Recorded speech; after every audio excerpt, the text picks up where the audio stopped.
Hey guys, welcome back. It is another exciting episode of Tubi Tuesday. That's right, every Tuesday we're checking out a movie on Tubi, and then I talk about it for a long time. And, oh god. Anyways, I hope you guys are ready because I checked out a movie called Skinless. That's right, Skinless, from 2013, created by one Dustin Hoffman. That's not right. Dustin Mills. Yes, Skinless is a movie. Maybe it should have been called Scriptless. The Skinless wastes no time. It jumps into the action immediately with a young woman tied down to a table in a basement.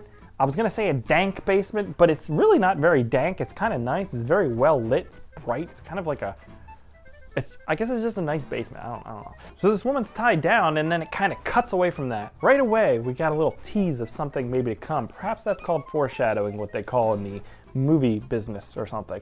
Anyways, then it cuts to our leading man, Dr. Peter, doing a little home maintenance kind of thing. He's changing a light bulb, but he's naked as a jay. You got the full man ass right away, kind of setting the entire tone for the movie. We have another woman, she's completely naked, and I mean naked. So you got a whole lot of man ass, a whole lot of naked lady, and a whole lot of bad acting laying down here right at this opening sequence. So this scene kind of sets up Dr. Peter as the interesting, quirky fellow that he is. We also get a quick shot of Dr. Pete's shoulder where there's some sort of growth going on there. Definitely should get that checked out, Dr. Pete. I feel like it's a melanoma. Everybody should be wearing sunblock, no matter what, even if it's not hot out. If you're going outside for a long time, you should put sunblock on. It protects you, protects the skin, and this movie's all about skin, so just, all right. So this woman leaves, and then a new character, Alice, is introduced. She walks down into the basement, and Pete's dragon is fully exposed. She mentions a few times about, Pete, your wiener's hanging out. Pete, we see your wiener. Pete, put your wiener away. So Pete takes the opportunity to show Alice his new fascia worm, which it kind of looks like a little wiener type thing floating in some dirty water. But he's using this fascia worm in some sort of scientific, science-based way. So after Pete shows Alice the worm, they go upstairs and he brings a bottle of champagne. This scene right here, I gotta talk about this whole thing because the whole setup is kind of bizarre to me. Who lit all these candles? Like, did Pete light these candles earlier? Because we got a shot of the kitchen earlier and I don't remember seeing the candles lit. So he came up with the bottle of champagne, a coffee mug, and he took the time to light all the candles so that they could have a conversation. I don't like candles. I think that's my problem. I don't know when you're supposed to light them. I feel like they're supposed to set like a romantic mood, or I guess maybe like a comfortable mood, but I don't got time for that.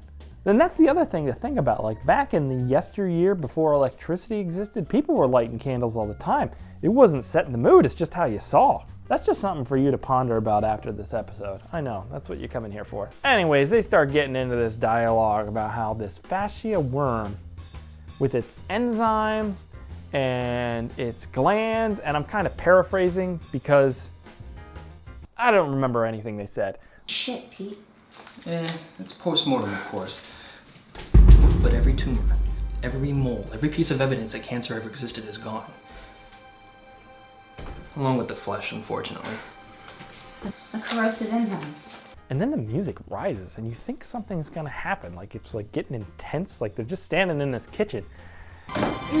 You're a genius. It's your theory, Al. I just found the catalyst. And that's where Pete makes the fatal mistake. He leans in for the kiss. No, Pete. Nope, not working. Not working for Alice. Not interested, Pete. You are a weirdo. Nobody likes that. And the other thing that really annoys me about Pete is that he's like playing with a Rubik's Cube the whole time because he's a smart person and only smart people can use Rubik's Cubes. I know how to do that. I did it once. Maybe. But Alice is on board. She's not on board with Pete. They're just friends. She makes that pretty clear. But she is on board for the scientific journey that they are about to undertake, which Pete steals some lab equipment. Then they get to work in this nice basement, very well lit basement. The walls are, I really like this basement. There seemed like there was a lot of space in the ceiling. Like, I just think you could do a lot of things with that space. That's all I'm saying. My basement's not that nice. I don't want to talk about it. It's a little personal. Anyways, I got off track. Pete starts doing this surgery on this fascia worm. And at this point, this worm kind of looks like a gummy or something. Like, I kind of wanted to eat it. I'm not going to lie. It looked kind of tasty. But then he cuts into it and he pulls this gland out. And this shit, I don't know how you jammed all this gland in there. But I think that's probably accurate because people have intestines. And I think those are like 3 miles long or something. Don't quote me on that. That might be wrong. But they're like at least 3 or 4 miles long of intestine in everybody's body. And you can just untangle that shit for days. That's all I'm saying. So I'm not surprised that this worm had something similar. I should have went to school. There's a nice science montage here. I enjoyed that quite a bit. I'm always down for a nice montage. This one really didn't disappoint. They're working hard, curing cancer, and they do it in like, I don't know, 3 minutes or so. Like, they're fucking done. Like, they did it, took the gland out of the worm, put that shit in a thing, done. That's how you fix cancer. And we've been spending billions of dollars on this shit, I feel like, and this guy did it in his basement. Alice falls asleep during this montage, and Pete comes up doing a little creepy Pete stuff, touching her. It's just kind of, you know, foreshadowing perhaps what's to come. Pete's a creepster. Okay? In case you didn't get that already, you heard it here from Pete's a creepster. Just saying, okay? Keep it up here. Well, after they do all the science and they have cured cancer, just like that pretty much, they need to call up their friend Neil, I believe his name, because they need more funding. They need to move past the stage right into animals and whatever else you do when you're curing cancer. And I don't know about you, but if I'm like trying to get a lot of money from somebody, I'm probably gonna like take them out to a nice restaurant or something and not like my shitty kitchen. But hey, that's me. And during the scene, I don't know if they like just recently waxed the floors or something and this camera guy's slipping all over the place, but this thing is shaking like nobody's business and they're just kind of sitting there and talking. I don't know, maybe invest in a tripod for something like this. Anyways, Neil says he's not doing it this time. He needs harder evidence. Not flaccid evidence. The evidence needs to be rock hard for Neil. So this evidence is not working for him. So he leaves and Pete and Alice have it out. He says he's gonna do the human trial on himself because he has this massive melanoma that he hasn't been doing anything about. And Alice says she wants nothing to do with this because she has morals and she doesn't want Pete to get hurt. Well, Pete knows what he's doing. He does a Rubik's Cube. You saw that. That guy's smart, okay? That's what smart people do. Get out of here, Alice. We don't need your negativity. Pete's gonna inject himself and everything's gonna work out. The movie is called Skinless, so I kind of feel like we know where this is going. But anyways, we'll keep going. Pete also takes the moment to profess his love to Alice, which once again is not what she's into.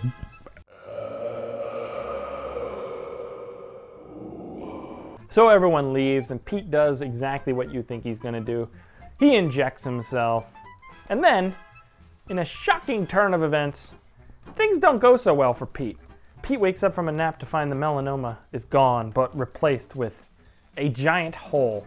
And his skin becomes off. Yeah. Skin begins to fall off. Whew, why did I have a hard time saying that? Now, 2 weeks pass or so, and Neil and Alice decide to check up on Pete because they haven't heard from him, so they go to his house. And as soon as they enter the house, bam! That camera turns to a 45-degree angle. We're Dutch angles here and all over the fucking place. That means things are getting sinister up in here. Pete's definitely hiding somewhere in his house, but they cannot find him. Neil goes down into the basement searching for Pete. And Pete's down in the basement, and finally, at least somebody's taking COVID seriously around here. Jesus. Anyways, they start getting into an argument. And I wish I could tell you what the argument was about, but Pete has like face masks and stuff on. You can't hear shit. I have no idea what they were talking about. But then Pete takes his mask off, and he starts, I don't know, face squirting. He squirts juices, face juices out all over on Neil, which doesn't work out well for Neil as his skin starts to melt and it kills him. It's straight up, he's dead. Neil is fucking,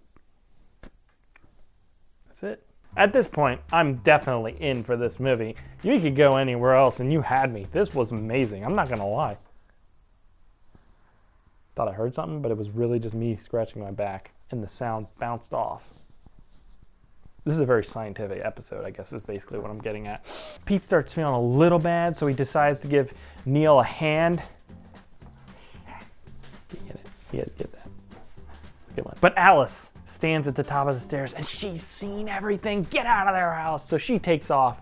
Pete doesn't let her escape though. He tracks her down and knocks her out. Whew. Things are getting spicy up in here, guys. Just wait for the chilling conclusion of. I don't know why I'm doing this. It's not like this is over or we're going anywhere. But I should point out, this is another one of these kind of low budget movies where they decide to randomly add in a whole bunch of lens flare everywhere, I guess to kind of try and boost the production value. They also take these like work lights and move them around like in every shot. They always have these work lights on. It's really distracting. But I did like that Pete kind of has this face hanging off of him the whole time. It kind of looks like the turkey. Is it a turkey? What the hell was that movie called? Thanksgiving. Thanksgilling. Jesus Christ. Kind of looks like the turkey from Thanksgiving. How he has the gobble. Man, I cannot fucking talk. At one point, Pete gets so itchy and he decides to take a cold bath. And in this scene, you get man-weeness. Like you get straight up man action. Like I'm talking, the water was cold though. I'm just saying the water was cold, so just keep that in mind. Okay. But yeah, water didn't work out so well for Pete. Everything is itchy. His skin starts coming off. He does what he needs to do to save his beautiful face. He cuts it off. And it's still, this was like a week ago. And when we see him with his face just dangling in the breeze, like it is perfectly preserved. I don't think your face would like preserve that well. I feel like it would start to rot and get gross. Like a week is a long time for that kind of stuff, I think. I don't know, well, we can do some experiments. So Alice is now trapped in the attic. Pete, feeling a little lonely, invites the young woman over from the earlier in the movie and tells her to go into the basement and undress, which she does. And then Pete starts squirting all over her as well, melting her down. But something different happens this time. Pete starts like eating her, or I don't know what he was doing. I think he was eating her. No, not in like a sexual way. Guys, get your minds out of the gutter. He was like literally eating her, like melted body. And then, whatever that is, some sort of thing shoots out of his mouth. Goddamn.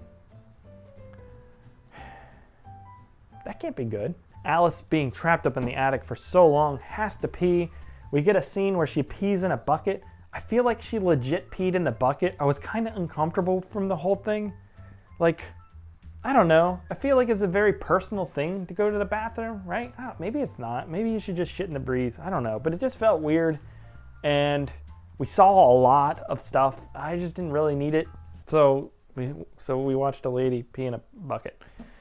She starts rooting around in a nearby backpack and finds some sort of little black, like, cylinder device thing. I wasn't quite sure what it was, but it's got to come back up into place. So just put that image in your mind, keep it and hold it, because we're going to come back to it in a few minutes. She talks to Pete, says she hasn't showered in days. She's got to take a huge shit. He's like, what's wrong with the bucket? She's like, I don't want to shit in the bucket. He's like, that's a good point. Shitting in a bucket kind of sucks. So she says, I'm going to shit downstairs. Pete says, go ahead, shit downstairs. She goes downstairs. She showers. She reveals what this black cylinder thing was. Sort of. I think it's pepper spray. It is pepper spray because I did watch the whole movie, and later on it's revealed it's pepper spray. But this is where things get a little interesting. She has tampons there. She takes the string part off of the tampon. She attaches it to this pepper spray cylinder. That thing's going places. That's all I'm saying. It's going places. She puts that pepper spray up in her lady parts. Is all her vagina, as the science people call it. That doesn't seem like a smart idea, because what if that lid comes off and, I don't know, you like bend over and then like it sprays inside you? So then Pete and Alice sit down at the dining room table, and out of the other room rises Neil, all without skin, comes in to attack Pete, but Pete's at the there's a whole bunch of skinless guys punching each other and shit. Alice takes this moment to do what she needs to do. She births out, I guess it's technically birthing out, like I haven't birthed a lot of children recently, ever, but she takes the pepper spray that was up in there, pulls it out, starts spraying the fuck out of Neil, or not Neil, starts spraying the fuck out of Pete. He's like, oh my fucking face, it's pretty gross because they do all this like blood effect where it looks very like syrupy or something. It kind of works. But Pete survives this and he takes control of the situation. They start having a discussion about how he loves her and she doesn't love him and all kinds of shit, because it's just to show his obsession, Pete's obsession with her. And I was like, yeah, we got it, whatever. So then Pete gets mad and sprays Alice all in the face with the pepper spray, which causes her to pass out and wake up in the nice basement, the very well lit, very nicely painted basement with the nice high ceiling. She wakes up naked under a plastic tarp, can't see very well from all the pepper spray. She tries to saunter out of the basement when a dog, I think it's a dog, when a skinless dog thing attacks her. This thing it's kind of cute, maybe, in a like skinless dog kind of way. I don't know. But she ain't having none of that. She ends up beating the shit out of this thing. And then this creature is like sadly dying for like 3 minutes just whining, and I felt so bad for it.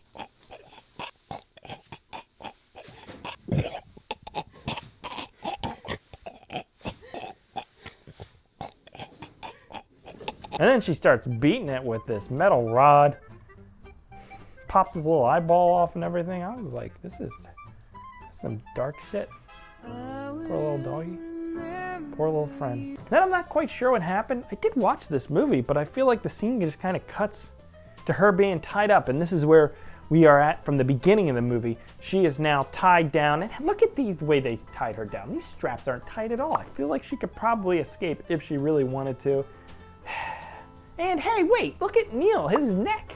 You guys saw that. You saw that neckline? That was perfect skin. That was a lie. This whole thing's a lie. He's got perfect neck skin. I don't think it all melted. I don't trust it. Pete tells her that he needs to impregnate her. Now, he does have a little bit of an issue because his wiener fell off earlier in the movie when he was taking a bath. It happens, but he has some sort of new sex organ that he's been working on, I guess. This is actually in the movie. I'm not kind of just making this shit up. And then she decides that because Pete is such a good friend and she can no longer fight him, she will do whatever he wants to do that will make him happy. And that's what she says. It's really kind of dark shit.